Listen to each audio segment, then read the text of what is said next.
믿음으로 살지 않는 자는 결국 실패할 수밖에 없습니다. 믿음으로 살아가지 않으면 10년을 신앙생활해도, 아니 100년을 신앙생활해도 아무런 열매 없이 죄악의 열매만 맺고 살아갈 수밖에 없게 됩니다. 그러나 하나님의 아들 예수 그리스도를 믿는 믿음으로 살아가는 자는 어떠합니까? 하나님을 믿지 않는 세상의 죄악된 분위기에 기가 죽거나 물러서지 않습니다. 예수님의 십자가와 부활의 본능을 의지해서 세상에 도전합니다. 그러나 이 모든 일에 우리를 사랑하시는 이로 말미암아 우리가 넉넉히 이기는지라, 이 믿음으로 세상을 도전합니다. 하나님의 아들 예수 그리스도께서는 이처럼 믿음으로 살고자 하는 자를 기뻐하십니다. 그리고 예수님을 믿는 그와 함께 하사 넉넉히 세상을 이길 힘을 주십니다. 세상의 죄악을 이겨낼 힘도 주십니다. 우리는 연약하지만 우리와 함께 하신 예수님, 십자가와 부활로 사단의 고통을 박살내신 예수님을 믿음으로 말미암아 우리는 세상을 이기고 승리의 삶을 살게 됩니다. 이제 다음 주부터는 새 학기가 시작됩니다. 우리가 섬겨야 할 캠퍼스는 믿음이 없는 세상의 한 부분입니다. 하나님을 대적하여 높아진 것들로 가득하고 음란과 쾌락의 문화가 가득한 곳입니다. 전혀 하나님을 인정하려고 하지 않습니다. 복음을 전하려고 하면 아주 그냥 교만해가지고 화를 내고 월급 책장수보다도 못하게 따돌립니다. 우리는 참 연약합니다. 그러나 하나님의 아들 예수 그리스도께서는 이미 십자가와 부활로 이 세상을 이기셨습니다. 우리는 연약하지만 이 예수님을 믿을 때 승리의 삶을 살 수 있습니다. 저희 모두가 예수님을 믿음으로 이 캠퍼스에 도전해야겠습니다. 그리하여 믿음으로 승리하는 저희 모두가 될 수 있기를 기도합니다. 사도 요한은 이제 6절에서 12절까지 예수님께서 하나님의 아들이시라는 사실이라는 증거를 제시하고 있습니다. 왜 사도 요한이 6절에서 12절까지 이 많은 분량을 예수님이 하나님의 아들이시라는 그 증거를 제시하고 있을까요? 이는 예수님을 하나님의 아들로 믿느냐, 그렇지 않느냐, 이것이 우리가 승리의 삶을 사느냐, 그렇지 못하느냐를 가름하는 중요한 문제이기 때문입니다. 우리가 예수님을 믿어도 하나님의 아들로서 믿느냐, 그냥 적당히 우리를 사랑하는 그냥 마음씨 좋은 분으로 믿느냐, 이것에 따라서 실제 삶에서 승리하느냐 못하느냐, 이게 달려있기 때문입니다. 그러니까 사도 요한은 예수님이 하나님의 아들심을 믿는 자에게 승리가 있다고 그랬죠. 그래서 이제 그 증거에 대해서 사도 요한은 얘기하고자 합니다. 6절에서 9절까지는 객관적인 증거를 말하고 있습니다. 6절에서 8절은 예수님이 하나님의 아들이심을 증거하는 세 가지 증거에 대해 말합니다. 그것은 물과 피와 성령입니다. 물은 예수님의 세례를 가리키고 피는 예수님의 십자가의 죽으심을 가리킵니다. 예수님께서 요한에게 세례를 받으실 때 예수님이 하나님의 아들이시라는 증거가 드러나 있습니다. 그렇죠? 예수님이 세례를 받으실 때 성령께서 비둘기처럼 예수님께 임하셨습니다. 그리고 하늘이 열리고 하나님께서 친히 내 사랑하는 아들이다, 이렇게 증거해 주셨습니다. 또한 예수님께서 십자가에 못 박히실 때도 예수님이 하나님의 아들이시다라는 증거가 드러나 있습니다. 그렇죠? 예수님께서 십자가에 달리실 때가 정오였는데 12시부터 오후 3시까지 칠흑같이 어둠이 임했습니다. 그리고 성소와 지성소를 가르는 그 천이 있었잖아요. 이것은 10필의 말이 서로 끊어도 찢어지지 않는 것이었는데 그것이 하루아침에 이렇게 위에서 아래까지 쫙 찢어지는 역사가 일어났습니다. 그리고 무덤이 열리고 죽은 자가 살아나는 역사가 일어났죠. 무엇보다 사형 집행을 했던 백부장이 고백을 하잖아요. 이는 진실로 하나님의 아들이었도다 라고 고백합니다. 이 예수님의 십자가의 사건은 바로 예수님께서 하나님의 아들이 되신다는 사실을 증거하고 있는 증거인 것입니다. 또한 오순절 성령 강림 후 성령께서는 제자들의 입을 통해서 예수님께서 하나님의 아들이심을 증거하셨습니다. 물과 피와 성령 이 세 가지 증거를 통해 예수님이 하나님의 아들이시다는 증거가 드러나 있습니다. 뿐만 아니라 9절에서는 하나님께서 친히 증언하셨음을 말하고 있습니다. 하나님께서는 아까 세례 받으실 때도 얘기했지만 변화산에서도 얘기하시고 항상 예수님이 하나님의 아들이신 것을 친히 증거하셨습니다. 물과 피와 성령 그리고 하나님의 증거는 성경책에 기록된 객관적인 증거입니다. 이처럼 예수님이 하나님의 아들이 되심은 부인할 수 없는 확실한 증거들이 있습니다. 그런데도 믿지 않는 자들은 하나님을 거짓말하는 자로 만드는 것입니다. 그런데 10절에서 12절은 이제 믿는 자만이 알 수 있는 주관적인 증거에 대해서 말하고 있습니다. 10절을 보면 하나님의 아들을 믿는 자들 안에는 증거가 있다고 말하고 있습니다. 이는 믿는 자 안에 내주하시는 성령의 내적 증거를 말하고 있습니다. 예수님이 하나님의 아들이심을 믿고 성령의 임재가 있는 자에게는 누가 뭐라고 해도 부인할 수 없는 내적인 증거가 있습니다. 예수님이 바로 하나님의 아들이시다는 이제 믿는 자에게만 있는 확신이죠. 아무나 다 있는 게 아니라 예수님을 믿는 자에게 있는 내적 증거입니다. 사도 요한의 제자로서 서머나 교회의 감독으로 있었던 폴리가비라는 분이 있습니다. 아시죠? 그는 86세의 늙은 나이에 순교를 당하게 되었습니다. 이때 재판을 하던 총독이 이 늙은 폴리갑을 참 불쌍히 여겨서 은혜를 베풀고자 단 한 번만 예수님을 부인하도록 이렇게 했습니다. 그러면은 살려주겠다고 이렇게 회유를 했습니다. 근데 폴리갑은 뭐라고 했습니까? 예수님은 86년 동안 단 한 번도 나를 부인한 적이 없는데 내가 어떻게 예수님을 부인할 수 있겠습니까? 하고 기꺼이 순교를 했습니다. 이처럼 믿는 자의 내면에는 부인할 수 없는 성령의 내적 증거가 있습니다. 이는 믿지 않는 자들은 도저히 이해할 수 없는 믿는 자만이 확신할 수 있는 증거입니다. 11, 12절을 보십시오. 예수님을 하나님의 아들로 믿는 자들의 내면에 임하는 또 하나의 증거는 하나님이 우리에게 영생을 주셨다는 확신입니다. 이 생명은 하나님의 아들 예수님 안에 있었던 것입니다. 그런데 우리가 예수님을 믿음으로 말미암아 예수님의 안에 있는 이 참 생명을 우리가 얻게 되었습니다. 이 역시 믿는 자의 내면에 임하는 확신입니다. 예수님을 하나님의 아들로 믿을 때 내면 가운데 영생이 있음을 확신하게 되는 것입니다. 우리는 다 죽습니다. 그런데 예수님을 믿는 자는 안 죽습니다. 우리는 죽어요. 그런데 안 죽어요. 그 책이 있죠? 하나님의 아들 예수님께서 요한복음 5장 24절에서 말씀하셨습니다. 내가 진실로 진실로 너에게 이르노니 내 말을 듣고 또 나 보내신 이를 믿는 자는 영생을 얻었고 심판에 이르지 아니하나니 사망에서 생명으로 옮겼느니라. 예수님을 믿는 자는 영원한 생명을 살며 참된 생명을 살게 됩니다. 예수님을 믿는 사람들 속에서는 이미 하나님의 생명이 역사하게 됩니다. 이 생명이 믿는 사람들로 하여금 날마다 자기를 이기고 세상을 이기도록 도와줍니다. 예수님을 하나님의 아들로 믿지 않는 사람들에게는 생명이 없습니다. 영생에 대한 소망도 없습니다. 그래서 내일 죽을 터이니 먹고 마시자 하는 퇴폐적인 삶을 살아갑니다. 또 진지하게 살고자 하는 사람들은 또 밥을 먹고 숨쉬고 살지만 이런 믿음이 없는 자들은 늘 내면의 평안을 얻지 못합니다. 결국 힘든 삶을 살다가 회한에 가득 찬 최후를 맞이할 수밖에 없습니다. 13절을 보십시오. 사도 요한이 예수님을 믿는 자들에게 이 글을 쓴 것은 그들로 하여금 영생이 있음을 확신시키기 위함이라고 말하고 있습니다.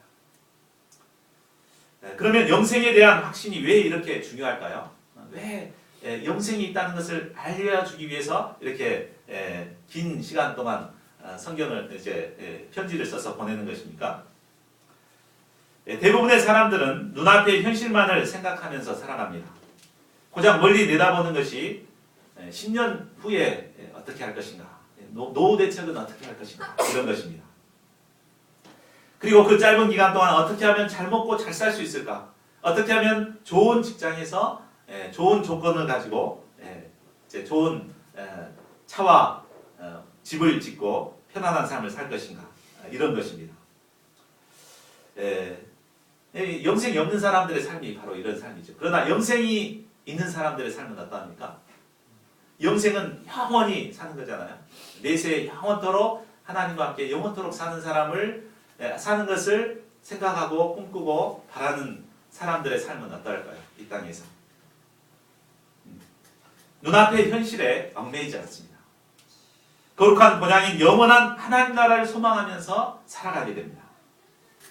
우리가 영생을 확신하며 살아갈 때 마음의 이기심을 극복하고 또 희생적인 삶을 살고 헌신적인 삶을 살 수가 있습니다. 또한 탐심에서 해방되어 여유 있는 삶을 영유할 수 있습니다. 허무와 절망을 극복하고 의미 있고 희망찬 인생을 살 수 있습니다. 무엇보다 죽음을 두려워하지 않는 담대한 인생을 살 수 있습니다.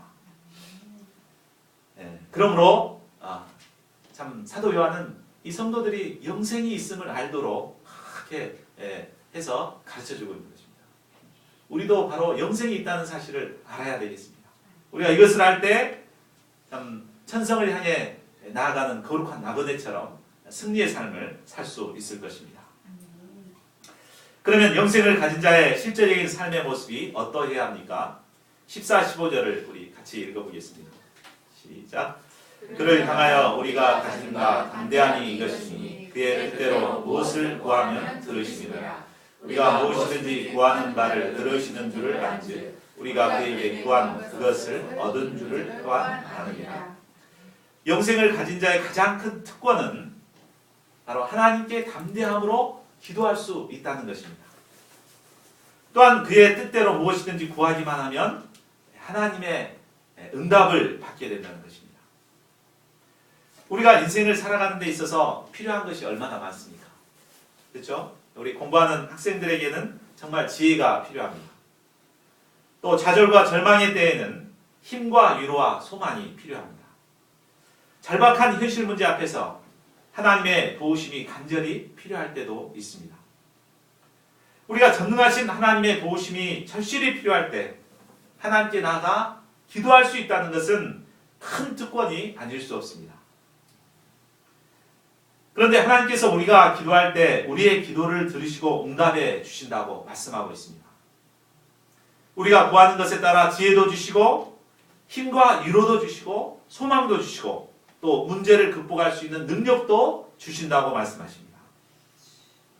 이처럼 기도는 우리의 연약함을 이기고 생명력 넘치는 승리의 인생을 살게 하는 비결입니다. 우리가 무릎을 꿇고 하나님께 간절히 기도할 때 하나님께서는 하늘의 보화를 열어 우리에게 아낌없이 부어주십니다. 그런데 우리는 하나님이 전능하신 분이라 기도하지 않아도 필요를 아시고 다 들어주실 텐데 꼭 입술로 기도해야만 할까? 이런 생각을 하는 사람이 있습니다. 그렇죠? 하나님 전능하신데 꼭 우리가 무릎 꿇고 기도를 해야 하나님 들어주시고 기도 안 하면 안 들어주시고 그러신가요? 그래서 기도를 안 하는 분들이 있습니다. 이런 분들은 참 믿음이 좋은 것 같습니다. 정말 옆에서 볼 때는 정말 기도해야 될 텐데 전혀 기도를 안 씁니다. 아주 죽어라고 기도는 안 해요. 하나님 다 알아서 해주시겠지. 정말 믿음이 좋은 것 같습니다. 그러나 기도하지 않는 사람은 실상이 믿음이 없는 사람입니다. 기도와 믿음은 비례하는 것입니다. 믿음이 있다고 하면서 기도하지 않는 것은 실상은 믿음이 없는 사람입니다. 믿음이 있는 사람만이 기도할 수 있는 것입니다. 그를 향하여 우리의 가진 바 담대한 것이 이것이니 기도는 전능하신 하나님께 대한 믿음에 기초하여서 담대한 믿음으로 나아가는 것입니다. 또한 하나님께서는 우리가 드리는 모든 기도를 들으신다는 믿음으로 나아가는 것입니다. 또한 우리가 구하게 된 것은 받게 된다는 믿음으로 드리는 것입니다.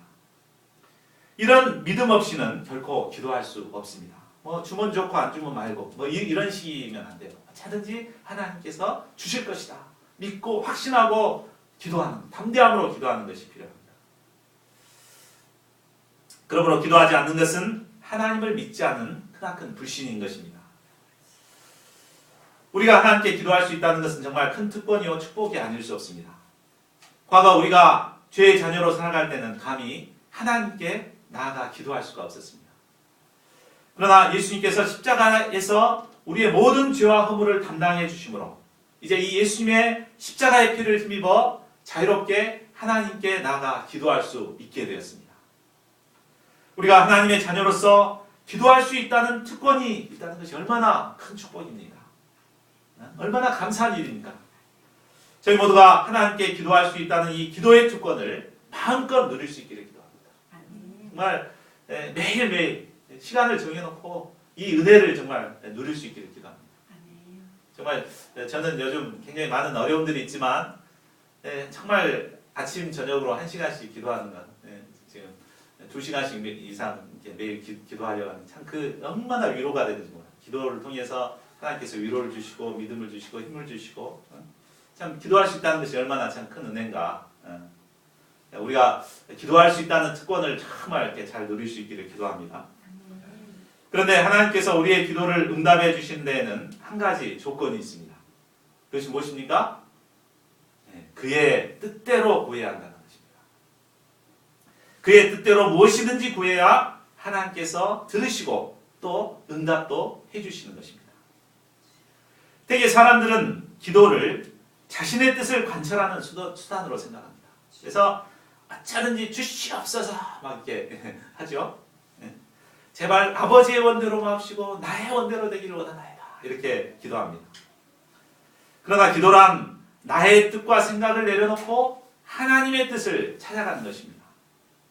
그리고 기도를 통해 하나님의 뜻이 이루어지도록 하나님의 영광이 이 땅에 이루어지기를 간구하는 것이 기도인 것입니다. 이런 기도를 드릴 때 우리의 좁은 내면은 점점 성숙한 하나님의 사람으로 성장하게 됩니다. 저희 모두가 하나님의 뜻대로 기도하는 성숙한 기도의 종들이 될 수 있기를 간절히 기도합니다. 16, 17절은 우리가 기도할 때 죄를 범한 형제를 위해 중보 기도를 해야 함을 말해주고 있습니다. 우리는 형제가 죄를 범한 경우 그 허물을 판단하고 정죄하기 쉽습니다. 그러나 판단하고 정죄하기보다 간절히 기도해 주어야 합니다. 중보 기도는 역사하는 힘이 있습니다. 형제를 위한 중보 기도는 신자의 의무요 특권입니다. 그러나 사도 요한은 사망에 이르는 죄를 범한 자를 위해서는 중보할 필요가 없다고 말합니다. 이단들처럼 예수님을 알면서도 고의적으로 성령을 거스리는 자들은 기도할 필요가 없습니다. 18절을 보십시오. 앞서 사망에 이르는 죄가 있다고 하니까 우리도 혹시 이런 죄에 넘어지지는 않을까 염려할 수 있습니다. 그러나 염려할 필요가 없습니다. 왜 그렇습니까? 18절 하반절을 보십시오. 하나님께로부터 나신 자가 저를 지키심에 악한 자가 그를 만지지도 못하니라. 예수님께서 우리를 지키십니다. 지키시되 악한 자가 우리를 손도 못 대도록 지켜주시기 때문에 우리는 죄에 넘어지지 않고 믿음의 길을 갈 수 있는 것입니다. 19, 21절을 보십시오. 우리가 분명히 알아야 할 것은 우리는 하나님께 속한 자들이고 또 온 세상은 악한 자 안에 있다는 것입니다. 우리는 소수지만 하나님 안에 있는 자들입니다. 그리고 세상의 사람들은 악한 자들입니다. 이제 악한 자 안에 살아가는 자들입니다. 우리는 이 땅에서 살아가는 동안 이 세상 속에서 하나님의 자녀들로 살아가야 합니다. 이런 우리가 세상에서 승리의 삶을 살기 위해서 필요한 것이 무엇입니까? 첫째로는 예수님을 통해 하나님에 관한 지식을 알아가는 삶을 살아야 됩니다. 꾸준히 말씀을 공부하면서 또 예배를 통해서 하나님의 뜻이 무엇인가를 지식을 얻는 삶을 살아야 됩니다. 또 두 번째로는 예수님 안에 거하는 삶을 살아야 합니다. 예수님 안에 거하는 삶을 살아야 됩니다. 그리고 셋째는 자신을 지켜 우상에서 멀리하는 삶을 살아야 됩니다. 세상의 우상 문화에서 자신을 지키는 이런 삶을 살아야 합니다. 이래야 할 때 우리가 이 세상을 이기고 승리의 삶을 살 수 있습니다. 결론을 맺겠습니다. 오늘 우리는 연약한 우리가 어떻게 세상을 이기고 승리할 수 있는가를 배웠습니다. 그것은 하나님의 아들 예수 그리스도를 믿는 믿음 안에서 승리의 삶을 살 수 있음을 깨닫습니다. 예수님을 믿을 때 영생을 얻고 생명력 넘치는 삶을 살게 됩니다. 예수님을 믿을 때 그를 향하여 담대히 기도할 수 있습니다. 세보맞기 예수 그리스도를 믿음으로 승리의 삶을 살아가는 저희 모두가 될 수 있기를 간절히 기도합니다. 요절 말씀 요한일서 5장 4절을 함께 읽고 기도하고 마치겠습니다. 함께 기도하는 시간 갖죠. 우리 5장 4절 같이 읽겠습니다. 시작. 무릇 하나님께로부터 난 자마다 세상을 이기느니라. 세상을 이기는 승리는 이것이니 우리의 믿음이니라.